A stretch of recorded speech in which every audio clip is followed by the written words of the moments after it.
guys, today we're going to have a look at the difference between mixed numbers and multiplying by a fraction. They are completely different, but they are very easily confused, especially when we think about stuff like this. In algebra, when you see a number in front of a letter, we know that means multiply. That would be 2 times x. So a lot of people think with these mixed numbers, they see a number in front of a fraction and they think that that means 2 times 3/4. Which is not the case. We did this yesterday, that means 2 and 3/4. If anything, it's 2 plus 3/4, right? Whereas here, 2 times 3/4, there we're doing the multiplication. So there's a big difference between these two, but they're easily confused. So let's try to find the difference and not make that mistake. Even on a calculator, and this is why I don't want us using calculators unless we are completely clear about what we're doing, because you always need to have an idea of what the answer should be before you actually calculate it, so that you're not just trusting and putting things into the wrong in the calculator and just getting any old answer. So 2 and 3/4 we should know is 2 and something. As a decimal, we could easily write that because 3/4 is a fraction that we know. 1/4 is 0.25, 3/4 is 0.75. So 2 and 3/4 would be 2 and 0.75, 2.75. Right? So we can easily turn a mixed number into a decimal, especially when we know what the fraction is as a decimal. But what we did last lesson is we turned this into a top-heavy fraction, where we thought of the number out front, and we have to make that part of the fraction. So we have to think 2 wholes is what as a fraction, and I'd like to have a common denominator here. 2 wholes is how many quarters? Well, there I've got 2 wholes, and each whole is 4/4. So 2 wholes would be 2 times 4 is 8. That's 8/4. Plus the 3/4. This is 2 and 3/4. So that's 8/4 plus 3/4. And that together, 8 plus the 3, because I've got a common denominator, the denominator stays a 4. 8 plus the 3 is 11. So that's 11/4. Now this is top heavy, and we usually don't like to leave our answers top heavy, but we know that if we turn this top heavy fraction back into a mixed number, we're going to get 2 and 3/4. Because how many 4s are there in 11? There is 1 4 is 4, 2 4s is 8, 3 4s would be 12, which is too much. So that means that there are 2 4s in 11. That makes 8. And to make 11, we need another 3, so that means that there is 3 left over. So that's why 11/4 is 2 wholes, that's 8, plus the leftover 3, it's left over 4.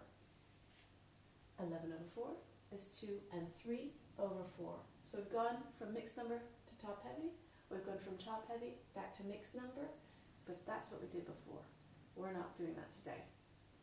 We're coming over here, we're going to have a look at multiplying by fractions.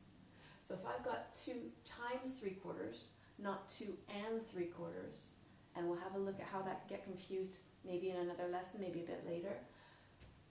We're just going to do 2 times the top, because what we're talking about here is we've got 3/4. I've got 3/4 and another 3/4, 2 of these 3/4. So altogether I've got some number of quarters. I'm not going to change the bottom. I want to know how many quarters we've got. If we've got 2 times 3/4, all I need to do is multiply the tops. 2 times the 3. So 2 times 3, altogether that makes 2 times 3, 6. 6/4. Okay? So this time I'm not multiplying by the bottom and adding it to the top. This time I'm just multiplying by the top.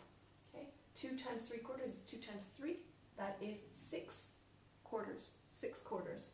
Now that's top heavy, and it's also not simplified. And I should always, always, always simplify if I can. Always, whether it says it or not.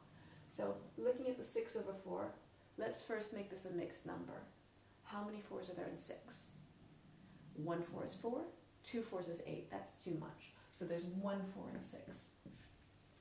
And that was 4. I don't want 4 4s. I want 6 4s. So I have 2 left over. The 2 is left over the denominator. So 2/4. So it's 1 and 2/4. At least it's not top heavy anymore. but look at that fraction. It can be simplified as well. So I know that my answer is 1 and a bit something. Divide that top by something you can divide that bottom by. So find your common factor. I can divide both top and bottom by 2. So that gives me 2 divided by 2 is 1. 4 divided by 2 is 2. That's 1 1/2. Now, as you can see, these answers are very different. 2 3/4 compared with 1 1/2. They're very different. If you put into your calculator 2 in front of the fraction 3/4, some calculators will see that as being 2 3/4, and if you turn that into a decimal, it gives you 2.75. Other calculators, if you don't use the fraction button correctly, so there's a button there that might say A, B, C like that, or it might just be a square and a square over a square. Some calculators are really picky and you need to use the correct buttons in order to put a mixed number like this in there. So you can give that a try and see. If you put 2 3/4 in your calculator, will you get this answer, this decimal answer, 2.75, or will you get this answer, either 1 1/2, or as a decimal, we know 1/2 is 0.5, so that would be 1.5. You should see how your calculator works and see if it gives you the right thing. Do you know how to use these mixed number fraction buttons, or are you accidentally just putting a number in front of a fraction and your calculator assumes that that means multiply? Okay, so be very careful when you're using the fraction buttons on the calculator. We should know enough about fractions to be able to do this exercise without the calculator. And we are continuing on with exercise 15.1D, questions 10 onwards. It shouldn't take you too long. Just pass me a note if you have any trouble.